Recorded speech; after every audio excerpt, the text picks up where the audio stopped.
You know what's fascinating?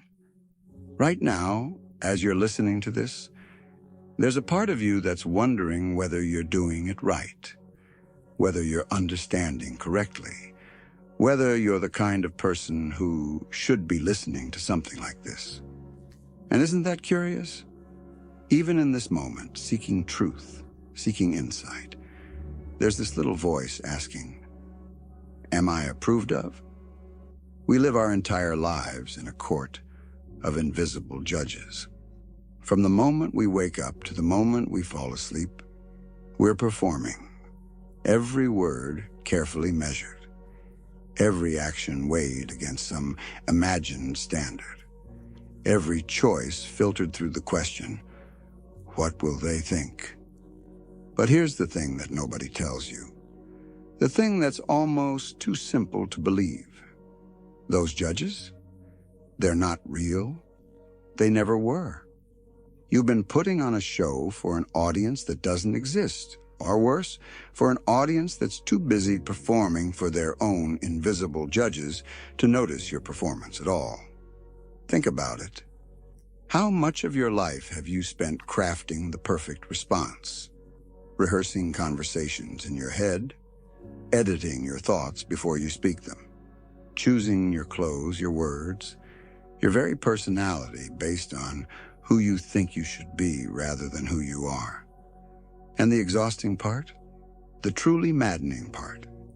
You're doing all this work for approval that, even when you get it, never quite satisfies. It's like drinking salt water. The more you get, the thirstier you become.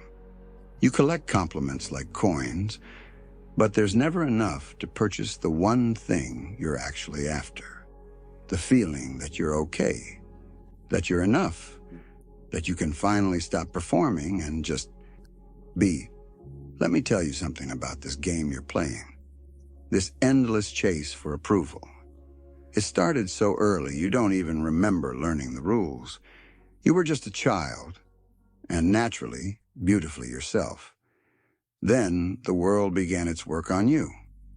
Don't do that. What will people think? Be good. Be quiet. Be impressive. Be humble. Stand out. Fit in.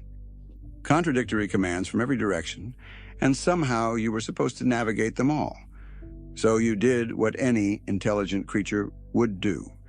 You learned to read the room, to shapeshift, to become whoever you needed to be to earn that nod of approval, that smile, that recognition that you were doing it right. And it worked. For a while, you got your gold stars and your praise and your little moments of validation. But somewhere along the way, something happened.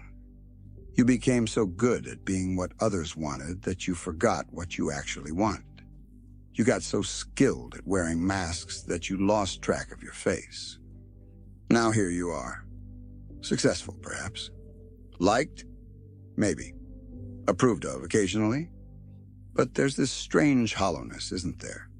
This feeling that you're living someone else's life, that you're following a script you never agreed to, that somewhere back there you took a wrong turn, and you've been walking in the wrong direction for so long, you're not even sure there's a way back. The problem isn't that you want to be liked. That's human. That's natural. The problem is that you've made it your entire operating system, your primary directive. Every decision filtered through the question, will this earn approval? Every spontaneous impulse checked against the rule book of social acceptability.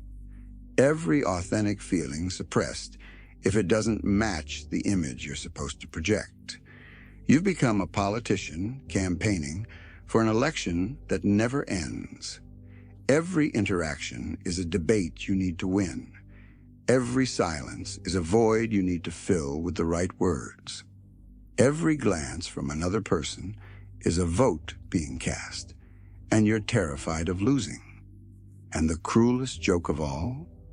The people whose approval you're seeking are playing the same game. They're so busy worrying about what you think of them that they barely register your performance. You're actors on a stage, each performing for the other, and no one's actually watching the show. What happens is this: you start to resent the very people you're trying to please. You resent them for having power over you, even though you gave them that power. You resent the mask you wear, even though you crafted it yourself. You resent the game, even though you keep playing it. And most of all, you resent yourself for not being brave enough to stop. Now listen carefully, because this is where it gets interesting. The seeking of approval isn't actually about other people at all. It never was. It's about a fundamental misunderstanding of who you are. You see, you've been operating under this assumption that you're a separate self, a little island of consciousness that needs to be validated by other islands. You think you're this isolated entity that exists over here, and the world is over there, and somehow you need to bridge that gap by getting the world to acknowledge you, to approve of you, to confirm that you're real and valuable and worthy. But what if that whole framework is wrong? What if you're not separate from the world at all? What if you're not a stranger trying to gain admission to some exclusive club, but rather an integral expression of the whole thing? Think about a wave in the ocean. Does the wave need the ocean's approval? Does it spend its time worrying whether it's waving correctly? Whether it's the right height, the right shape, the right shade of blue? Of course not. The wave is the ocean waving. It's not separate from the ocean trying to impress it. It's an expression of what the ocean is doing right now, in this place, at this moment. You're the same way. You're not in the universe, trying to get the universe to approve of you. You're what the universe is doing right here, right now. You're how the cosmos looks out of your eyes, speaks with your voice, lives your particular life. The whole thing is youing, the way an apple tree apples. There's nothing to approve or disapprove of. There's only this happening. But we don't see it that way, do we? We're taught from birth that we're skin-encapsulated egos, separate subjects in a world of objects, and we spend our lives trying to manipulate those objects, including other people, to make ourselves feel secure, validated, approved of. And here's the deep irony. The more you chase approval, the more you reinforce the very illusion that's causing your suffering. Every time you modify yourself to gain acceptance, you're affirming the belief that you're not acceptable as you are. Every time you perform for others, you're strengthening the conviction that your authentic self isn't enough. You're digging the hole deeper while wondering why you can't climb out. The seeking itself creates the lack. The chase creates the distance. You're running toward something that only appears to exist because you're running toward it. Stop running, and the whole structure collapses. But how do you stop? That's what everyone wants to know. How do you simply stop doing something you've been doing your entire life? Something that feels as natural as breathing? Something woven into every interaction, every relationship, every moment of your day? Here's the secret. You don't stop by trying to stop. That's just more of the same game. That's just seeking approval for not seeking approval. Trying to perform non-performance. Trying to be authentic in order to impress people with your authenticity. It's the ego playing dress-up in spiritual clothing. The shift happens through seeing, not doing. Through recognition, not effort. You simply begin to notice what's actually happening.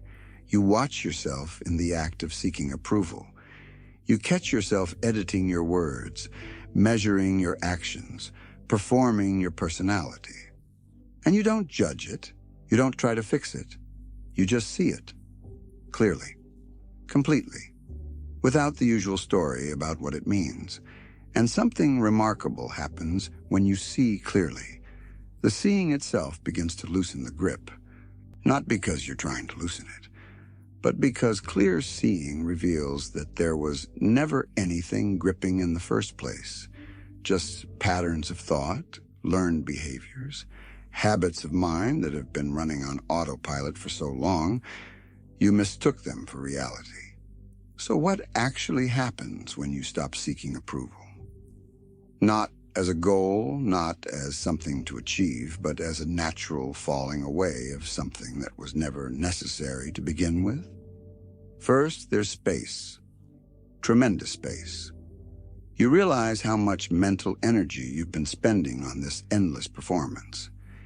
It's like you've been carrying a heavy backpack your entire life, and suddenly you set it down. The relief is almost dizzying. All that energy that was going into monitoring, adjusting, performing, it's suddenly available for something else, for actually living, for actually experiencing what's happening right now without the constant filter of how am I doing. Second, there's clarity. When you're not constantly calculating how others perceive you, you can actually perceive them, really see them. Not as judges or audience members or sources of validation, but as other humans, equally confused, equally struggling, equally performing. And there's a tenderness in that recognition, a compassion that wasn't possible when you were so busy managing your image. Third, there's authenticity, not the performed kind, not the look how authentic I'm being kind, but the real thing. The natural expression of what you actually think, feel, want, and are. And here's what's surprising. It's not nearly as shocking or unacceptable as you feared. Turns out, when you stop trying to be impressive, you become interesting. When you stop trying to be liked by everyone, you become genuinely likable to some people. The right people. Your people. You discover that vulnerability is not weakness, but strength. That admitting you don't know is more powerful than pretending you do. That showing your real self with all its quirks and flaws and strange particularities is far more magnetic than any carefully crafted persona could ever be. But it's not all sunshine and liberation. There's a death that happens too. The death of who you thought you were. The death of the character you've been playing. The death of the approval-seeking mechanism that's been your primary way of navigating the world. And death, even the death of what was hurting you, can be terrifying. Some people won't like it. Some people are invested in the version of you that sought their approval. They'll be confused by this shift. They might even be angry. They might accuse you of changing, of not being yourself anymore. And the irony is, you're being yourself for the first time. You'll lose some relationships. Not the real ones, but the ones that were based on performance, on people-pleasing, on maintaining a false version of yourself for their comfort. And yes, that hurts. But it also makes room for something real. For connections based on truth rather than transaction. For love that doesn't have to be earned. You'll also lose the familiar discomfort of always trying to measure up. And surprisingly, that can feel uncomfortable too. You might catch yourself missing the old game, even though it was exhausting. Because at least you knew how to play it. At least it gave you something to do, some way to organize your life around. Without it, there's this openness, this not knowing, this having to figure out what you actually want, rather than what others want from you. So where does this leave us? I've shown you the trap. I've pointed out the game you're playing. I've described what might happen if you stop. But I can't make you stop. No one can. That's the beautiful, terrible truth of it. You're free right now. You always have been. The cage was never locked. You just thought it was. The question is, what will you do with that freedom? Will you keep playing the game, now knowing that it's a game? Or will you set down the mask and risk showing your face? Here's what I want you to understand. This isn't about becoming someone new. It's not about transformation in the sense of changing from one thing into another. It's about recognition, about seeing what's already true. You are already whole, already complete, already enough. The approval you've been seeking from others is not going to make you more real, more valuable, more worthy. You already are all of those things, or rather those categories don't even apply to what you actually are. You're the universe experiencing itself through this particular human form. Your consciousness playing at being you. Your infinity pretending to be finite for a little while. And none of that needs approval. It just is. Like the sun doesn't need approval to shine. Like the river doesn't need approval to flow. You don't need approval to be what you are. But I know what you're thinking. This sounds nice in theory, but how do you actually live this? How do you move through a world that's set up to reward approval-seeking and punish authenticity? Here's the thing. You don't need a 10-step program. You don't need to achieve some enlightened state before you can stop seeking approval. You just need to notice. In this moment, in the next moment, and in the moment after that. Notice when you're about to edit yourself. Notice when you're calculating what to say to impress someone. Notice when you're performing rather than being. And in that noticing, in that simple awareness, there's a space, a gap, a moment where you can choose differently. Not because choosing differently will get you somewhere better, but because choosing authentically is itself the freedom you've been looking for. Start small. Tell one truth you've been hiding. Express one preference you've been suppressing. Let one aspect of yourself show that you've been keeping carefully hidden. Not as a performance of authenticity, not to prove anything to anyone, but just as an experiment, just to see what happens. You might be surprised. The world doesn't end. People don't universally reject you. Some might not even notice. Some might appreciate it. Some might pull away. And all of that is information. All of that is useful. All of that helps you see more clearly who's actually in your life for you and who's there for the character you've been playing. And gradually, as you do this, as you practice this noticing and this choosing, something shifts. The approval-seeking doesn't stop all at once. You don't wake up one day suddenly enlightened and free from all conditioning, but it loosens. It relaxes its grip. You catch yourself earlier in the pattern. You recover more quickly from the performance. You spend more time being and less time doing. You begin to trust yourself. Not in the sense of trusting that you'll never make mistakes or always say the right thing, but trusting that whatever comes through you is okay. That you don't need to be constantly monitoring and adjusting and perfecting. That you can just let life live through you without micromanaging every moment. And here's the profound thing that happens. The thing that makes no logical sense but is absolutely true. When you stop seeking approval, you often get more of it. Not because you're trying to. Not because that's the goal, but because people respond to authenticity. They're drawn to someone who's comfortable in their own skin, who's not trying to be anything other than what they are, who's given themselves permission to be human. But by then, you don't need it the way you used to. The approval becomes a pleasant bonus rather than a desperate necessity. It's nice when it comes, but you're okay when it doesn't. You found something more reliable than other people's validation. You found the quiet okayness that exists beneath all the striving and seeking and performing. You come home to yourself, and there's no approval in the world that can match that feeling. So here we are. I've told you the secret that's not really a secret. I've pointed to the freedom that's always been here. I've described what happens when you stop running and let yourself simply be. But none of my words can do it for you. None of my descriptions can substitute for your own direct experience.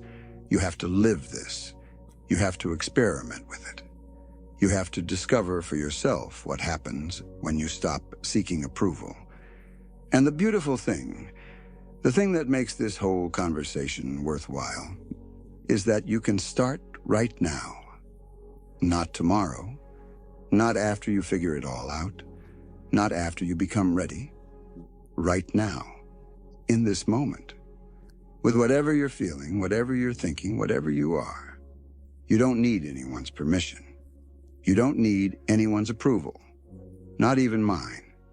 You just need to see what's true, and then live from that seeing, and then watch what happens. The rest will take care of itself.